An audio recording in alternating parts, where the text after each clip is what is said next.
দেখবেন কুরবানির আগে পশুটার চোখ দিয়া পানিগুলা গড়ায় গড়ায় পড়তে থাকে।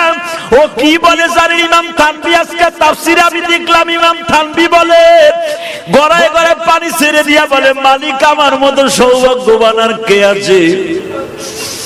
তুমি আমার একটা ভালো লোকের বাড়িতে খরিদ করলা। দেখবেন যে এই পশুগুলো কাঁদে, ওই মালিকের টাকার মধ্যে কোনো ভেজাল নাই। ও মালিকের বারিন্দায় বসে বসে কাঁদে আর বলে, মালিক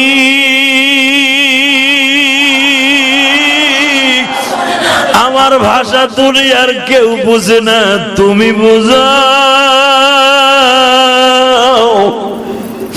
দেখবা কোরবানির একদিন আগে ওর মুখে কোনো খাবার দেয় না, যত দামি দামি খাবার দাও না কিন্তু খায় না।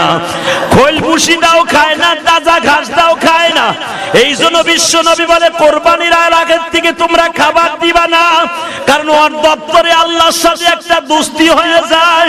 ওর তখন খাবার দেওয়ার দরকার নাই, ওর খাবারগুলো খাওয়াইলে তুমি ধুইতে কষ্ট হবে। আমি নবী বললাম ওরে একদিন রাতের আগে থেকে খাবারটা বন্ধ করে দিও। ও বলে মালিকের কাছে বলে, মালিক আর দুনিয়ার খাবার আমার জন্য নাই, আমি তোমার জান্নাতে দিয়ে খাইতে চাই, কিন্তু আমার কাছে একটা ওয়াদা দিবানি গো মালিক,